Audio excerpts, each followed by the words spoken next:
Welcome to special show.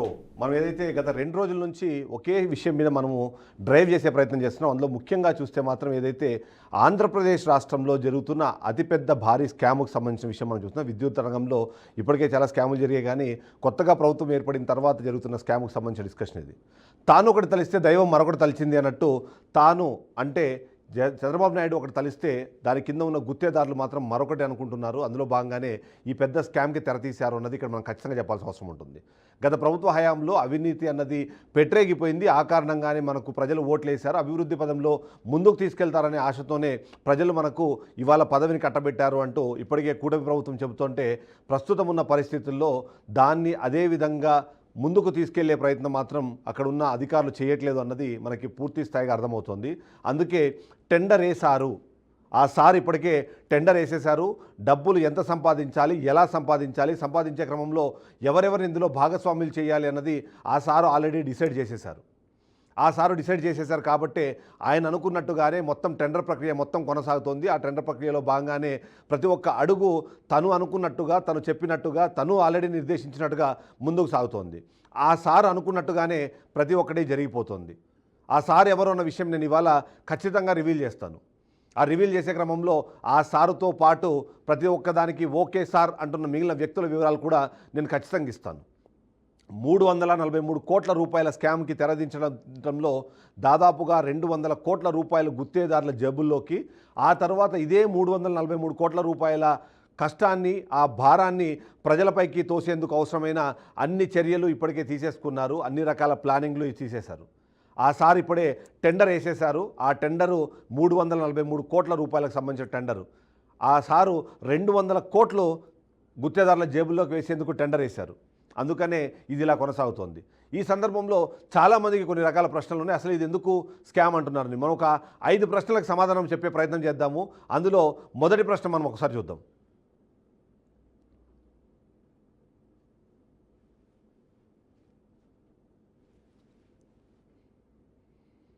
మొదటి ప్రశ్న, ఖచ్చితంగా విద్యుత్ శాఖలో విడుదలైన టెండర్ను స్కామ్ అని ఎందుకు అనాలి, విద్యుత్ శాఖలో విడుదలైన దీన్ని స్కామ్ అని ఎందుకు అనాలి అన్నది మొదటి ప్రశ్న. చాలామందికి ప్రశ్న వస్తుంది. ఎందుకంటే ప్రతిసారి ప్రభుత్వం వచ్చినప్పుడు కానివ్వండి, ప్రభుత్వంలో కార్యకలాపాల్లో భాగంగా కొత్తగా అభివృద్ధి కార్యక్రమాలు చేయాలంటే ఖచ్చితంగా టెండర్లను పిలిచి టెండర్ల ద్వారానే ఒక వర్క్ని అసైన్ చేసి ఆ వర్క్ని కంప్లీట్ చేసే బాధ్యత యూజువల్గా ప్రభుత్వం అధికారులకు ఇస్తుంది. అదే పని అధికారులు చేస్తారు. మరి దీన్ని స్కామ్ అని ఎందుకు అనాలి, దానికి సంబంధించి నేను ఎక్స్ప్లెనేషన్ ఇచ్చే ప్రయత్నం చేస్తాను.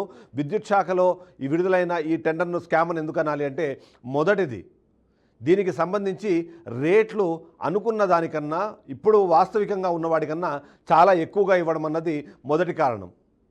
రెండోది, వాళ్ళు అనుగుణంగా ఎవరైతే మన గుత్తేదారులు ఉన్నారో ఆ గుత్తేదారులు మాత్రమే ఎలిజిబుల్ అయ్యేలాగా, వాళ్ళు మాత్రమే సెలెక్ట్ అయ్యేలాగా ఏదైతే టెండర్ డాక్యుమెంట్లో క్వాలిఫికేషన్స్ కానివ్వండి, ఎలిజిబిలిటీ క్రైటీరియాస్ కానివ్వండి వాళ్ళకు అనుగుణంగా మార్చడం అన్నదే రెండో పాయింట్. మూడో పాయింట్, వాళ్ళకి ఎన్ని డబ్బులు కావాలో ఆ డబ్బులకు వచ్చే విధంగా ఆ ఆర్ఎఫ్పిలో ఏదైతే ఉన్నాయో దానికి అనుగుణంగానే మొత్తం స్పెసిఫికేషన్స్ కానివ్వండి, రిక్వైర్మెంట్స్ కానీ ఇవ్వడం అన్నది మూడో కారణం. అసలు నిజంగానే అవసరం ఉన్నా లేకపోయినా కేవలం గుత్తేదారులకు డబ్బులు కట్టబెట్టడం కోసం మాత్రమే ఒక నిర్ణయం తీసుకొని ఆ నిర్ణయం ఆధారంగానే అనుగుణంగానే ముందుకు వెళ్తున్నారన్నారు. కాబట్టే దీన్ని మనం స్కామ్ అనాలి.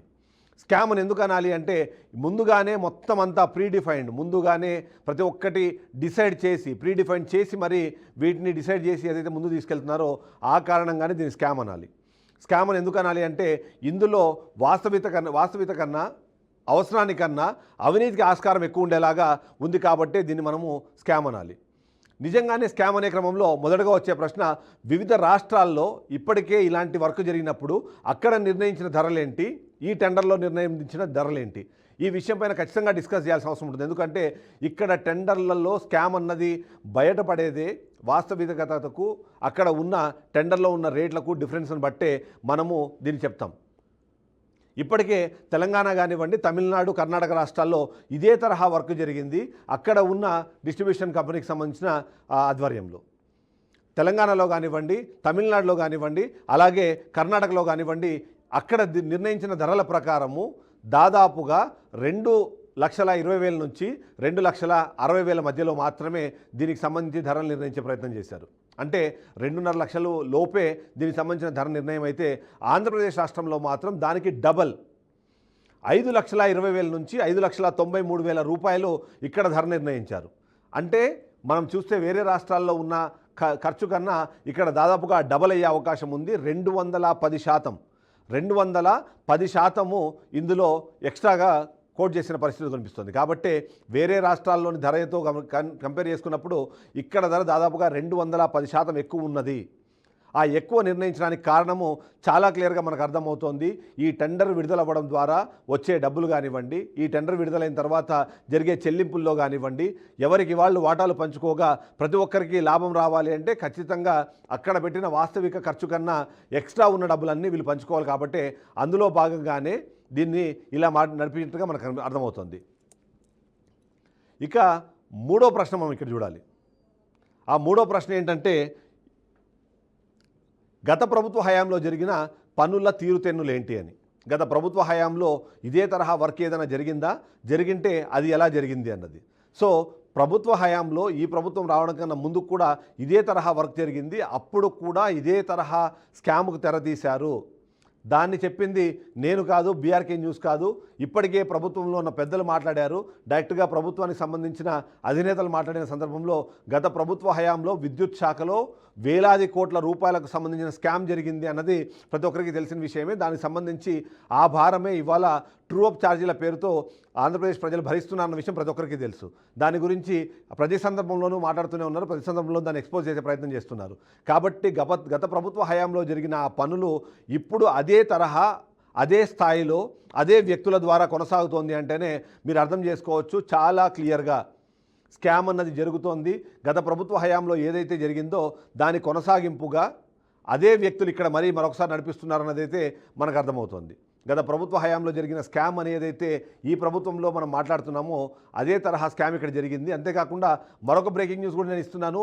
బీఆర్కే న్యూస్ గత ప్రభుత్వ హయాంలో జరిగిన దాదాపు 38,400 కోట్లకు సంబంధించిన స్కామ్ వివరాలు త్వరలోనే బయటపెట్టబోతున్నాము. దీని కంటిన్యూషన్లో అది కూడా కొనసాగుతుంది.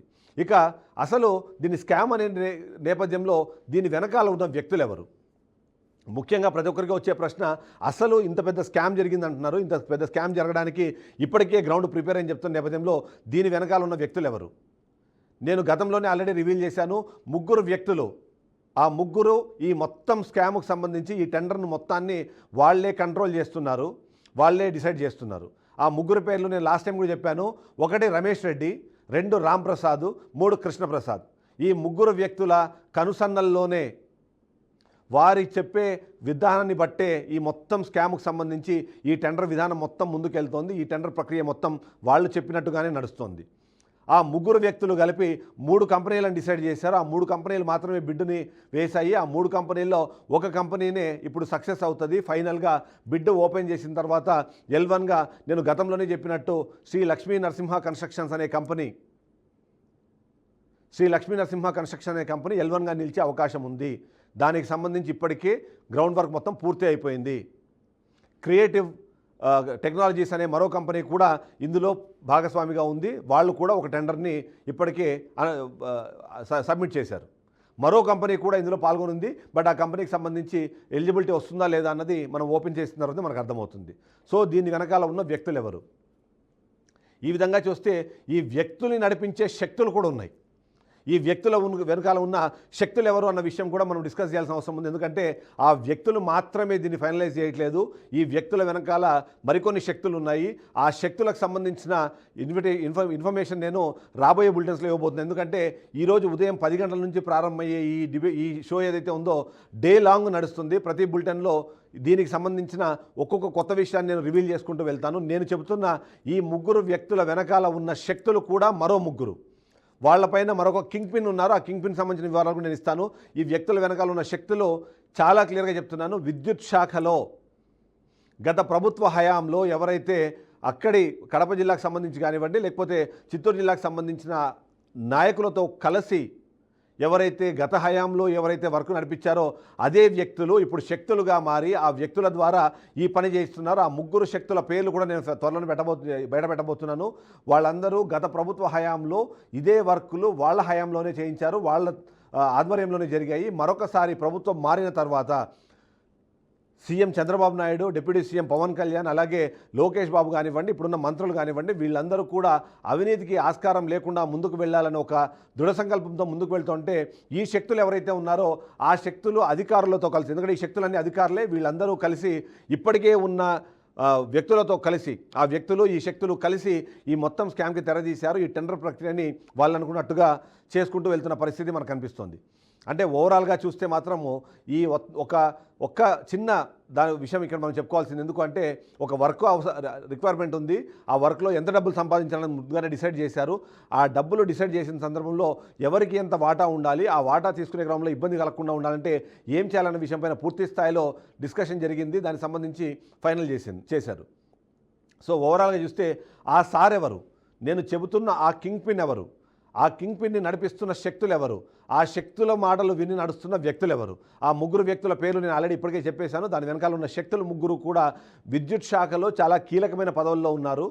ఆ విద్యుత్ శాఖను నడిపించే వ్యక్తులకు వీళ్ళు శక్తులుగా మారి వెనకాల నుంచి వాళ్ళకి శక్తిని ఇస్తున్నారు. ఆ కింగ్ పిన్ విషయాలు కూడా ఇవాళ నేను ఖచ్చితంగా రివీల్ చేస్తాను. ఆ కింగ్ పిన్కి సంబంధించిన వివరాలు బయటపెట్టిన తర్వాత ప్రతి ఒక్కరూ ఆశ్చర్యానికి గురవుతారు. ఎందుకంటే ఆ కింగ్ పిన్ను అతనే ఈ మొత్తం నడిపిస్తున్నానని ఎవరు ఊహించి ఉండరు. ఎవరి ఊహకు అందని ఒక వ్యక్తి దీని వెనకాల ఉన్న నడిపిస్తున్నానన్నది నేను చెప్పగలుగుతాను.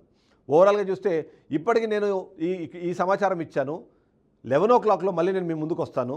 11 o'clock వచ్చినప్పుడు ఏం జరుగుతోంది, విద్యుత్ శాఖలో నేను చెప్పిన ఆ శక్తులు ఎవరు, ఆ వివరాలు కూడా నేను మీకు ఇచ్చే ప్రయత్నం చేస్తాను. ఓవరాల్గా చూస్తే మాత్రం 343 కోట్లు కొట్టేయడానికి ఆ సారు టెండర్ వేశారు. సో ఇది ఇవాళ షో. నెక్స్ట్ షోతో మళ్ళీ కలుద్దాం. Stay tuned to BRK news.